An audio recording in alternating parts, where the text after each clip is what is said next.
আপনি কি কখনো খেয়াল করেছেন কারো সাথে কথা বললেই আপনার মুড হঠাৎ বদলে যায়?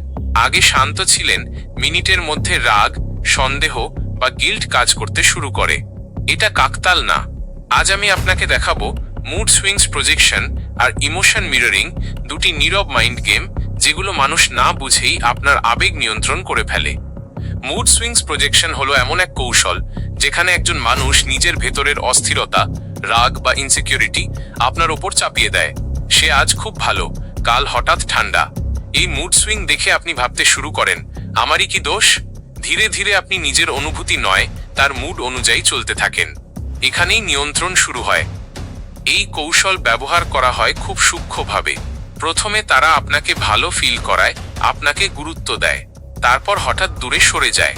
আপনি প্রশ্ন করলে বলে, তুমি বেশি ভাবছো। এতে আপনার আত্মবিশ্বাস ভেঙে যায়। আপনি তাদের খুশি রাখতে নিজেকে বদলাতে শুরু করেন।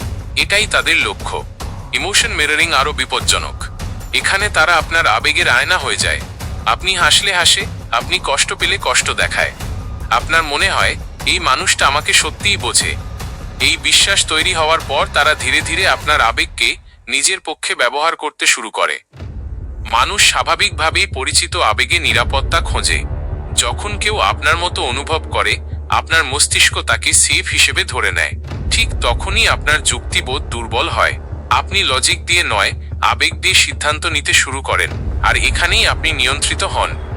নিজেকে বাঁচাতে হলে খেয়াল রাখুন, কারো মুড যদি আপনার মানসিক স্থিরতা নষ্ট করে দেয়, থামুন। নিজের অনুভূতি লিখে রাখুন, সময় নিন, প্রয়োজনে দূরত্ব তৈরি করুন। যে মানুষ আপনাকে সত্যিই চায়, সে আপনাকে কনফিউজ করবে না, আপনাকে সন্দেহে ফেলবে না। মনে রাখবেন, যে আপনার আবেগ নিয়ন্ত্রণ করে, সে আপনাকে নয়, আপনার শক্তিকে চায়। এই কথা যদি আপনার চোখ খুলে দেয়, তাহলে শেয়ার করুন, কারণ অজানা মাইন্ড গেমই সবচেয়ে ভয়ঙ্কর।